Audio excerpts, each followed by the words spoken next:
Hello, everybody. After a long break, we are back with SIBA's Reader Meet Writer. I'm your host, Wiley Cash. I'm the writer in residence at the University of North Carolina. I'm also the 2019 recipient of the Pat Conroy Legacy Prize from SIBA. SIBA stands for the Southern Independent Booksellers Alliance. This is an organization that represents just under 700 independently owned bookstores throughout the Southeast. And perhaps you are here tonight in the audience for this live online event because you found your way to this event because either you're a fan of the author or you are a fan of an independent bookstore in your community or outside of your community. Regardless, if this book, Rachel Hawkins' new novel, sounds like something you are interested in, please consider purchasing it from the independent bookstore that brought you here tonight or the independently owned bookstore in your community. We've been doing these events. I think we began not long after COVID began, sometime in the spring. Book tours have been canceled. Book tours have been stalled. There have been a lot of changes in the publishing industry, but one thing that hasn't changed is you still like to read and writers still like to write, and we like to bring our books to you in any way we can. And this is how we are doing it for now. So please continue to tune into these events, continue to keep these conversations going, continue to help us sell these books and bring these authors to you. I want to mention a couple of upcoming events before we get to Rachel Hawkins' event tonight. On Tuesday, late afternoon at 5 p.m., that is Tuesday, January 12th at 5 p.m., I will be in conversation with National Treasure Alan Garganis. He has a new collection of stories out and a collection of unpublished, uncollected stories. And it's a real thrill to have him join us. He is a much beloved author here in North Carolina and throughout the country, throughout the world, really. And then on Thursday, January 14th at 7 p.m., I'll be in conversation with Pulitzer Prize winner David Zucchino. Zucchino has a book that came out last year called Wilmington's Lie. It is about the racial massacre of 1898 in Wilmington, North Carolina, which to this day, thankfully, is the only successful coup d'etat in American history. Despite what they tried to do yesterday in our nation's capital, the Wilmington race massacre of 1898 is still the only successful overthrowing of a government on American soil, and it is a story that has been long buried by history. So Zucchino will be joining us January 14th at 7 p.m. So find your way to those events next week, the same way you found your way to this event with us tonight. And what an event it is. I've been hearing about this book for months and months and months. I'm sure all of you have too. Many of you have either already purchased it and perhaps already read it. Tonight, we'll be discussing Rachel will be discussing her new novel, Rachel Hawkins' new novel, The Wife Upstairs. And I'll tell you a little bit about Rachel before I turn it over to her. She is the New York Times bestselling author of multiple books for young readers, and her work has been translated in over a dozen countries. She studied gender and sexuality in Victorian literature at Auburn University, and she currently lives in Alabama. The Wife Upstairs is her first adult novel. So Rachel, thank you so much for being here with us tonight, and congratulations on the incredible buzz around this novel, the incredible way that readers have embraced it, and I will turn it over to you. Oh, thank you so much, Wiley. I am so thrilled to be here tonight. This is just obviously Southern independent bookstores are very special to my heart. So it's a real honor to get to be here tonight. So yeah, was just going to talk a little bit about sort of the genesis of the book and what it's about a little bit. As Wiley mentioned, I had written several books for young readers. I have written, I think, 11. Yeah. So I had 9 YA novels and 2 middle grade novels over the course of the past 10 years. And so the way that I sort of came to write my first adult novel was a little unusual. And I think that it's interesting, for readers to hear, especially because there are so many different ways like the sausage gets made, as it were. I had been very happily writing YA mostly, like I said, since 2010. And I had never really thought about writing for adults. I think when I had first sort of started out, when I was writing, like after college, I went to Auburn University and I did study English literature and specifically Victorian lit and gender and sexuality therein. And so I think like when I got out of college, I kind of wanted to write for adults a little bit, but I ended up teaching high school, which led me to YA. So I'd been writing books for kids very happily, like I said, for 10 years, and had not really thought about writing for adults, since then. And 4 years ago, it was almost exactly 4 years ago, because I know it was in January, I got an email from my agent, and she said, like, this is going to sound kind of nuts, but this company, it's a packaging company, basically. They put together ideas for publishers, and they were sort of doing something a little bit different, where they wanted a sort of self-contained, about 60-page modern retelling of Jane Eyre for Book of the Month, the service that sends you a book of the month. And it would be like unique to their subscribers. It would come in their email inbox. And was that something I was interested in doing? And, my agent had said that she was like, I know you don't do adult. I know you don't do thrillers. I know you've never expressed interest in doing a retelling of Jane Eyre, but this seems fun and it seems like something you might enjoy. And as soon as I sort of read the pitch, which was just a few paragraphs, that was basically a very stripped down version of, it's Jane Eyre, but it's in modern times. And these are the characters. And I decided I'd really like to do that. So I sat down and I wrote, I think, 10 pages, and they liked it. And so it sort of went from there. And as is the way in publishing things, once we'd sort of gotten started on this thing of this like self-contained 60-page book for Book of the Month, or sort of novella, that whole plan just fell apart. So where they were like, actually, Book of the Month doesn't really want to do that anymore, which was fine. But then we were like, well, now let's make it a book, like a book. And it was then that the book sort of became mine in a way, I think. When we'd sort of been doing those early drafts of it, it was very generic thriller, because again, I had not written that before. And I think I was trying very hard to give people what I thought that they wanted. So I was not putting myself into it as much as I normally would. And then I had gone up to New York to meet with some people, and we were talking about it. And they had said, well, where's it set? And at the time, I mean, that's how like generic I was keeping it. I was literally just like Connecticut, because to me, that's sort of where these sorts of books take place. Of course, it's like, wealthy suburbs in the Northeast. Of course, that's where it is. And then they said, well, where are you from? And I said, I'm from Alabama, and I still live there. And they said that, like, one of those things that's like the most simple thing, but it changed everything. Well, do you want to set it in Alabama? And when that occurred to me, that I could sort of take this idea and set it in my home state and in a place that I was very familiar with, that was like, like the doors of your brain opening up. And all of a sudden, I was the most excited I had been about the idea since I started. And then the book just took off for me. And that was such an interesting thing. And I had written books set in the South before, so I'm not sure why in this one it took me a while to realize that that's what I wanted to do. And so when you've got this setting of like, okay, I'm definitely setting it in Alabama, I'm setting it in the contemporary South, it becomes a thing of, now what's the most interesting way in which to do that? Which is actually a thing that I asked myself a lot while writing this book. There are obviously a ton of retellings and remakes of famous stories, and there have been some really, really interesting and good retellings of Jane Eyre. For my money, Wide Sargasso Sea by Jean Rhys is probably the gold standard. But when you're doing a retelling, my thing was that I never wanted to do just sort of a beat for beat, let's take all the plot elements and we'll just make them modern. Let's take this character and they're just like they are in the original, only now it's 2021.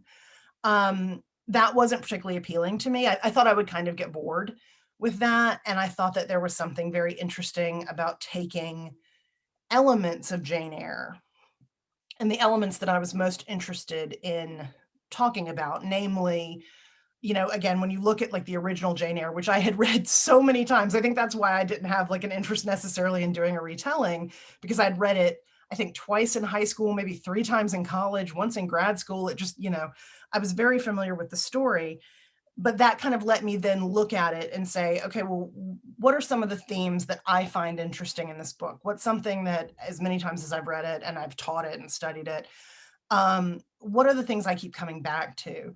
And the big things were class. I think, class is obviously a huge deal in Jane Eyre, and what that means in terms of power dynamics. And then, of course, sex, which is also like a thing we're talking about in terms of power dynamics. We don't fully unpack, I think, when we read original Jane Eyre, that Edward Rochester is her boss. I think like the whole sort of, man of the house and the governess thing has been so done that we don't really always unpack that as much as maybe we should. And obviously, if I was writing a book set in 2021, that was something that had to be, I felt like it would be irresponsible not to address that sort of aspect of it. And also, I mean, spoilers for Jane Eyre, and also, I mean, the book is called The Wife Upstairs. But that like when someone's being kept in captivity, basically in a house, that was also something that like I felt like if we're doing that in 2021, that's a different story than it is in sort of the original Victorian Gothic. So I had all those kinds of things in mind. So now I have a setting, and I know I want contemporary South, and I know what I want to talk about. I want to talk about a little bit about class. I want to talk a little bit about sex. I want to talk a little bit about money. And I know that these are the sort of building blocks that I have. I know I have basically these 3 points of a triangle.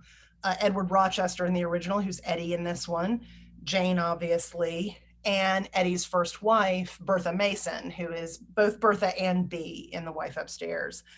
So I had those elements. And then it was sort of a matter of sitting down and, like I said, what's the most interesting way to tell this? And more importantly, and this is for me, my kind of like North Star in all of my writing, what's the most fun way to tell this? Because like, yes, I have these big ideas to talk about, like I said, with money, class, sex, all this, these sort of capital letter ideas, but I want to have a good time. and I want people who read the book to have a good time. When I wrote YA, a lot of times people who write for children get asked, like, what's the message of this book? People really want you to sort of moralize to children a lot of the time. And that always kind of got my back up a little bit. I understand where it comes from, but I think that there's so much value, especially for kids who are reading, in just having a good time. And so I always said that I was like, the only thing kids need to get out of my books is that was really fun. I don't regret the time that I spent in this world with these characters. I'm having a good time. And that is something I've carried over into my adult work. I like to work with big ideas. I want to be sure that like that meat, as it were, that sounds kind of gross, is in there, but I don't need like big flashing arrows pointing to it. If you get it and you pick it up and want to discuss it, I think that's amazing. If you don't, and you're like, yeah, I don't care about any of that, I just needed to kill this 2 hours while I was on a plane or sitting in a waiting room, or whatever, awesome. That's also very good. So then I sort of have all these things going on now. So now, like I said, I've got Alabama, I've got these characters, I've got my ideas, and I have this sort of mandate of it needs to be a good time. And giving it that sort of wealthy Birmingham, Mountain Brook area of Alabama setting, that was part of having fun with it. Years ago, a very dear friend of mine had moved from Las Vegas to Alabama, to Birmingham specifically, for her husband to go to school.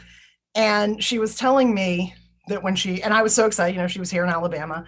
And she said, it's funny though, because coming from Vegas, she's like, I had this idea in my head of I was going to come to Alabama and everyone was going to be like very like salt of the earth, like down to earth, like, and she's like, and there are those people. And she's like, and then I went to go play tennis and there were women playing tennis in pearls and like driving up in Mercedes and stuff. And she really had not thought about the fact that like we also have our own sort of that kind of culture.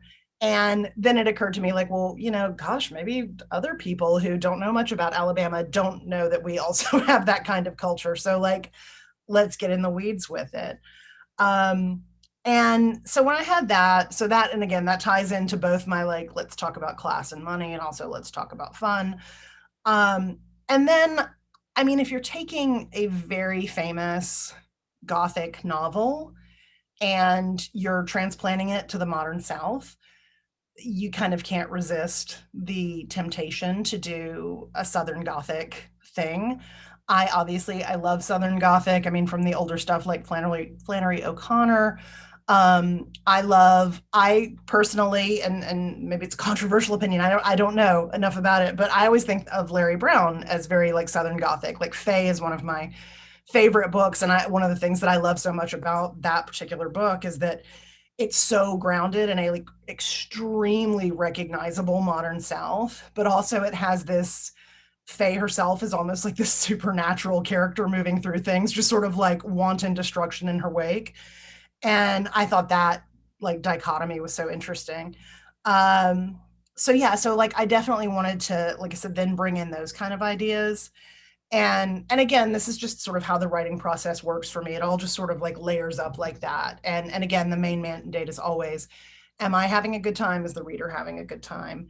And so that's why I loved to bring in those kind of little Southern Gothic hints. I mean, the whole thing too is that if you're going to tell a modern Jane Eyre, which is a woman goes to work for a very, you know, powerful man whose first wife is locked in the attic, that's a crazy story. Like it's really out there. And so like that gave me kind of the freedom too, to be like, well, let's really push some of these creepier aspects. And that was, like I said, just the most fun to do. So the book really did. It started its life in such an odd way. I've never had a book that worked like that. That sort of started out as kind of a, oh yeah, this will be a good time, and it'll give me something a little different to do, and then became so very thoroughly mine somehow. And so I'm very grateful for that. Like, and that's also, I think, speaks to having a really good agent for the past 10 years who saw something come through and was sort of like, oh, okay, this is up Rachel's alley, even though it was not a thing I had ever done before. But she somehow knew, like, I think maybe she also saw like the sort of like inherent wackiness of a modern Jane Eyre, you know, and how what you could do with that. And that's why too, you know, I wanted the book to sort of have a kind of thread of Black humor through it, which I think that it does. My YA stuff has always been funny and light. That was, even though I have like, you know, my earlier stuff, because it was all the sort of like post Twilight years. So we were all writing about girls falling in love with demons and what have you. So even that though, I liked to be funny. I liked to have a good time with it. And I think that that was one of the fun things about writing this book as well, is finding those moments of dark humor. Because I think especially in a thriller, it's almost like a little bit of a wink to the audience of like, you know, we're all going to be okay here. You know, like I'm bringing you on this ride. Some dark things are going to happen. It's going to be exciting and tense and all of that. But, you know, you're safe with me. We're going to have fun. So yeah, once I sort of had all those elements in the stew, like I said, the book really came together. It's one of the fastest books that I've ever written. I tend to be a fairly fast writer because, again, I started in YA, which was sort of a, you know, if you weren't doing a book a year, what were you even doing? Kind of schedule. But in a way, it was a great baptism by fire, because now I'm like I do 1 to 2 books a year now. But this one, just, I think I really got into it when it was time to start writing it in like January of 2019. And then I was finished by May, which for me is like extremely fast. Um, and I think it all just comes down to like, it was sort of a perfect storm of everything I wanted to write about.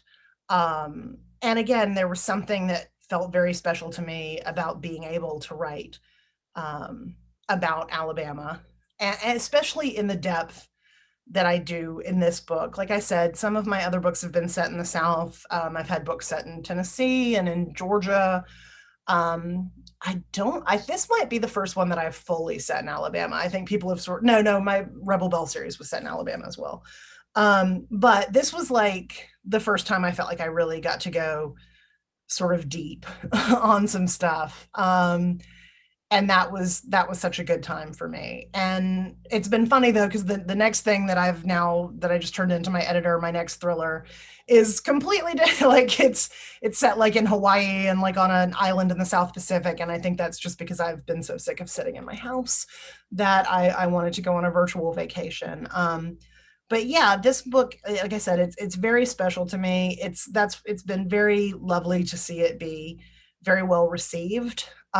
Just because you sort of never know, you spend so much time, you're so up close to the book and the idea and all that. And there were times with this one where I was like, am I going too far? Is this like, is this too much? Am I asking too much of people to follow me down this kind of bananas path? So seeing that people are into it has really been extremely heartening. And yeah, so that is kind of about the book and about writing it. And yeah, if you guys have questions now, I am ready to answer them. I have some questions. You said so many interesting things, but before I get too far ahead of myself, I would encourage all of you who are watching tonight at home or wherever you are, if you have questions or you have things you want clarified or things you want Rachel to explain a little bit further in depth, go to the Q&A button at the bottom of your screen and type in your question. And when you do, make sure to mention your name and the name of your home bookstore, your favorite independent bookstore, and I will share your question with Rachel. So please go to the Q&A button. I should have done this at the top of the show, but I was a little rusty. We haven't been together in quite a few months because of the holiday breaks and everything. But please go down to the Q&A button. But before I take the audience questions, I have a couple of my own, Rachel, if that's okay. Yeah, so, sure. When I think of all-time beloved novels, Jane Eyre is definitely it's like Jane Eyre, To Kill a Mockingbird, Huck Finn. I mean, there's those are really the top handful, and Jane Eyre is definitely among them. I have a two-part question. Did you feel hesitant given how beloved that novel is? And you mentioned Wide Sargasso Sea, and that one was such a surprisingly celebrated novel. Did you feel hesitant to take Jane Eyre on as a retelling? And then my follow-up to that is, do you feel like setting it in Alabama, which I have another question about that, but do you feel like setting it in Alabama gave you permission to fully make it your own, especially contemporary Alabama, where you still live? Did you feel the pressure and then think like, oh my God, I know these people, I'm just going to recast them in light of this novel? Like, how did you go about making it so clearly your own? Yeah, I definitely was intimidated at first. In fact, to the point where when that came through to my agent, there was a moment where I was like, yeah, no, I would love to try that.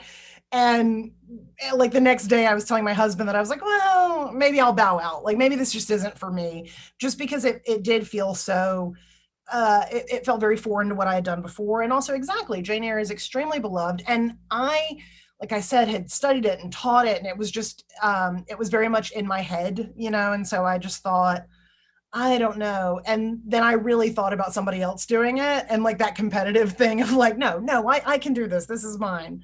And yeah, absolutely. Moving it into that contemporary Alabama setting, yes, gave me sort of permission to be like I said, to sort of think about what's the most interesting version of this that I can tell. Because obviously, if you give modern Jane Eyre to different people, you're going to get wildly different books.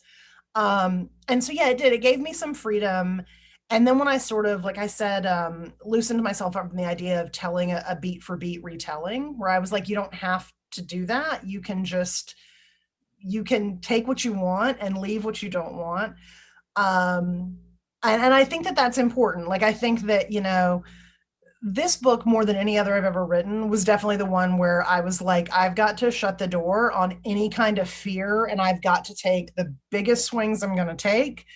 I joked on Twitter, there's a line in the book that I won't say here, but I wrote it for the sample when I was, sending it out. And I actually deleted it because I was like, I can't do that. That I've gone too far now. That's enough, because it's a rather obscene take on a very famous line from the book. And then I said, no, girl, you got to put that back in. And my agent was like, no, you got to put it back in. Like, let's go big. And if someone's like, that's too big for me, that's fine. But I don't know. It was definitely a swing for the fences book. Yeah. That's interesting. We have questions stacking up, and I want to encourage everybody, if you have a question for Rachel, a clarification, comment, go to the Q&A box, type in your name, the name of your home bookstore, and your question, and I'll give them to Rachel in a moment. But I have another question. So given your academic training in Victorian lit, I feel like this might be a question that you would enjoy considering, and something that you've probably pondered many times over the course of writing this novel and prior during your graduate study and in the years since. When I think about Gothic Southern literature, you mentioned Flannery O'Connor and Larry Brown. I've never heard of Faye as a supernatural, but it's totally like, if somebody hasn't written that essay for a conference, they should, because it's She true. feels like a mythological character, like, just storming through things. I love her so much. And when I think about the early Southern Gothic, I always think about Edgar Allan Poe and how British and European his writing often feels. And so when you think about Jane Eyre as a Gothic novel, which it obviously is, or a Gothic romantic novel, it translates easy to the South. So what kind of Gothic elements are you playing with, or what kind of things did you have in mind? You mentioned the dark humor, which I think is really interesting from a craft standpoint. But can you talk about, especially growing up in Alabama, and it may be harder as an insider to notice all these Gothic undertones that an outsider may see or respond to. But can you talk about the Gothic strain and how you played with it a little bit in the book? Yeah, definitely. And I do think that's true. I do think that, like, as insiders, we don't necessarily see it as clearly. I was joking with a friend not too long ago about how, like, every Southerner has, like, the murderer in their family. Like, yeah, my great grandfather in my case. I have too. Yeah, yeah, exactly. And we talk about them very fondly. We love the murderers in our families, for the most part. And that was like such a thing, And so, but yeah, definitely, there were location elements that I particularly enjoyed in the kind of Gothic sense in this book. One of them is the lake. It's a real lake, Smith Lake, where a boating accident has happened, which is another one of those lakes that they cover the South of. We flooded a town basically, and there's still tons of trees and who knows what down there. And to me, that had like such a Gothic-y feel that was like both Southern, because again, those lakes are everywhere around here. But also it sort of still to me connected to like the sort of British Gothic tradition. It was very interesting too, because around the same time I was writing this, I was actually writing a very traditional British Gothic haunted house story for a company called Serial Box. So I had a lot of like haunted house things like in my head, and the way that the two overlap to me is so interesting. But yeah, definitely the stuff with location, B's background to me, it's almost over the top Southern Gothic. It's the sort of fading rich people parents, a lot of alcoholism, all that good stuff. And so that was definitely, and she was the character just sort of because of her very nature that I wanted to go the hardest on the Southern Gothic thing. So yeah, that's why you get, like, to me, the almost cliches, but that's on purpose, because it's sort of the winking thing of like, this is our most Southern Gothic character right here. Yeah, that's interesting. And it's totally true what you're saying about families. Literally, maybe like 3 nights ago, I walked into our bedroom. I don't know why. I just been reflecting on family. And I walked in, and my wife's born in Long Island, grew up in North Carolina, but still all of her family's from Long Island. I came in and sat down on the bed and said, I've just been thinking about my family.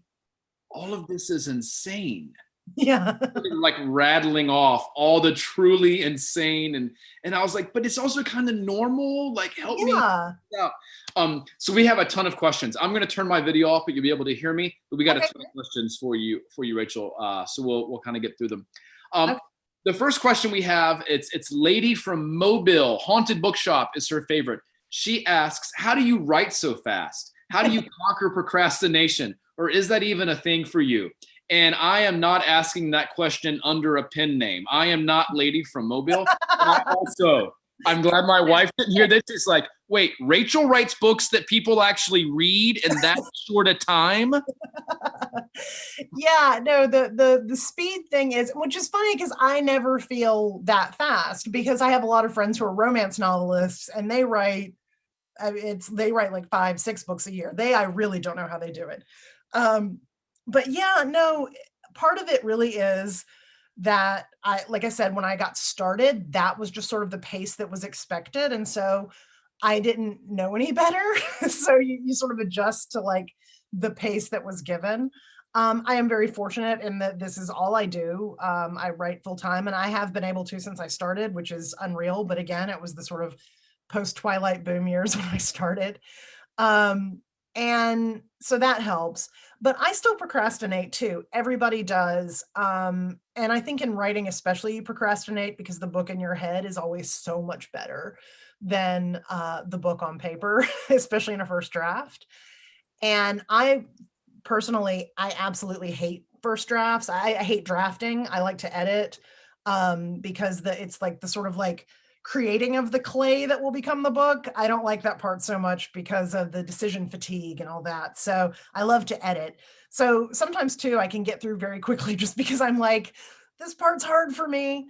And that helps. But yeah, it's I do set down, how much I need to do. I do a lot of sort of prep work before I get started so that I'm not kind of stumbling in the weeds of a blinking cursor. Um, and the biggest thing that I found that works for me to keep me sort of on track is I do the whole Pomodoro method thing where you set a timer for 20 minutes and you work for 20 minutes and then you take a 5 to 10 minute break and then you're back in it for 20 minutes. And you do that till you've written for an hour. And then you can take a 30-minute break or you can be done for the day if that's all you needed to do, whatever. But those little 20-minute bursts for me have been a real lifesaver because I don't like to sit still for very long. So it kind of gets me through what I need to do. And I'm always blown away by how much you can do in 20 minutes. So that's my biggest bit of advice. But yeah, I procrastinate too. So we've got a couple of questions along these lines. This one is from Allison, and Allison asks, while you were writing this novel, did you have any surprises of elements of plot turns or other things you discovered that or ideas that changed your original plan for the book? Were there any of those fortunate accidents or fortunate surprises or discoveries that kind of changed the arc of the book or let you kind of re-see the book you thought you were going to write? Yeah, definitely. I was never a heavy plotter before this book. I was, as they say, a pantser. You write by the seat of your pants. But with this book, with my thrillers, they have to be pretty intricately plotted before I sit down to write them, or you can really get snarled in plot. And so I had a really thorough, like chapter by chapter outline for this one before I really got started. But you've got to still be open to like those moments that are organic. It's not fun to just sort of transcribe your notes you made before you really got in the book. So yeah, there were definitely some things that surprised me. A lot about Bee's character surprised me as I sort of got deeper in it. She was always my most favorite character to write. Um, I joked the other night on another Zoom thing that I think it's because she wasn't carrying quite so much plot. Jane had to do an awful lot of sleuthing and plotting. And so, but with B, I could sort of do like deeper character stuff a lot of the time. And so I always really enjoyed writing her. And it surprised me how much I enjoyed writing her. And also that even though B certainly has her issues, there were things that I found myself wanting to kind of say through her that I was not expecting because boy, has there never been a character I've written that is more dissimilar to me maybe. But yeah, so definitely some surprises in that. A lot of the stuff with Jane's former roommate, John, came late and I wasn't expecting to write. He was just sort of there at the beginning, but sort of weaving him in a little more, again, gave me some interesting things to play with and some things to say. So yeah, there were definitely some twists and turns that surprised me. Well, our next question comes from Janet, page 158 in Wake Forest, a great independent bookstore here in North Carolina. Her question is a little bit less probably of one of those surprise things that comes to you, but what was the inspiration to make Jane a dog walker? It's so dark and like my sense of humor that I just thought like I didn't want to do the governess thing because I didn't want kids in the book. Really, I don't know why. I just had like a thing where I was like, I think part of it is from maybe writing YA or something where I was like, oh God, I can't deal with people having children. Maybe it's because like my house has a kid in it. I don't know. I just didn't want any kids in the book. So therefore the governess thing didn't really work for me. And so I thought the dog walker thing was just kind of funny. It was sort of like a funny take on like the modern governess. But it did mean that I then sort of had to make up a reason why like people with giant suburban backyards would even need a dog walker. And that sort of gave me a little more plot to play with as well. So I forgot to mention Allison's bookstore a little bit ago when we asked her a question about the surprises. Her bookstores are Copperfield's and Book Passage, both down in Florida. Now we have a question all the way up from Long Island. Dorina says, I read your book and loved it. All caps, loved it. Gave it a 5-star review on all the platforms. Favorite bookstore is The Book Review in Huntington, New York. What was the hardest part of writing this book? And did you learn anything from writing it? I learned so much from writing this book. Yeah, the hardest part, like I said, I had not written thrillers before, and I am not a super plot-based writer. I like character and setting, and plot is always kind of like the last thing I want to get to a lot of the time. And in thrillers, like it just, plot is a big part of it. So I definitely, like I said, I learned how to outline a lot better. I learned how to do a lot of the prep work that I hadn't been doing before. The hardest part really was sort of keeping track of like who knows what when. I always say with writing these kinds of books, you want the reader to feel at least one step ahead of the characters in the book. You want them to feel a little bit smarter than the people all this is happening to. But you as the writer are also trying to stay about 2 steps ahead of your very smart reader. And that requires you to be super smart, which is not fun sometimes. So yeah, that was definitely the hardest part, was being sure that that I wasn't revealing too much too soon, that the reveals when they came were surprising, but still organic. You can't just pull something out of thin air. And that I was maintaining tension throughout. You always want, I think in this kind of book, like a sense of the noose tightening, the net closing in, that kind of thing. So yeah, all of those were really hard. I need to clarify something. Earlier, I said that Copperfield Books and Book Passage are in Florida. They are in California. I was thinking of Copperfish Books, which is in Florida, so I stand corrected. I apologize. We have a question here from Elena at the top of the show. She says, will this recording be available later? I cannot stay for the entire thing, but this is lovely, and I hope I can finish watching later. All of these events that we do with Reader Meet Writer are available on the YouTube channel. You can go to YouTube and search Reader Meet Writer. Before we go, I have one question that I want to ask you, Rachel, as we go out here. Given your interest in Victorian literature, how do you see what you've studied finding its way into your writing, either this book or any of the other books you've written? I'm thinking about novels of manners, all these things. Mm-hmm. How do you find what you've studied influencing what you've written? I definitely think so much that was interesting to me when I was studying Victorian lit is like relationships between people, and especially like I said, in sort of class situations and power dynamics and that sort of thing. And so those things are absolutely still in my books. It's a thing that I never knew I was that interested in, was talking about like people with money versus people without money. It could be something to do with like the past few years we've been living in, that like as those differences have become so much more obvious in our society. It's something that I feel like I have something to say about. And so I always think that tends to work its way in. Like I said, the new book that I have coming out next year, same sort of thing in terms of dealing with the haves and the have-nots. Also, I think so much of Victorian literature does feature kind of the sympathetic outsider, because that's the thing. We want to see this world through somebody else's eyes. And that's definitely continued to be a theme. And also, like, Victorian novels are classics now and taught in college and all that, but at the time, so many of them were just pulp entertainment. They were just meant to be a good read and tell a really kind of big story. And so I hope I'm sort of bringing that over as well. That's great. Thank you so much, Rachel. And thank you all for joining us. We've got great events next week. We've got Alan Gurganis Tuesday afternoon at 5 p.m. discussing his uncollected stories that are out in book form on Tuesday. We have David Zucchino, author of Wilmington's Lie, about the only successful coup d'etat in American history. We'll be with him Thursday at 7 p.m. And, these events are really important, not only for writers like me and Rachel to get our books out there and to interact with readers as much as we can in this very limited world that we're living in, but it's also important, given the recent events that we had yesterday at the United States Capitol. We have heard that we are living in a divided nation. I don't think that's true. I think we're living in a fractured nation. I don't believe we're evenly divided between folks who act like that and folks who do not act like that.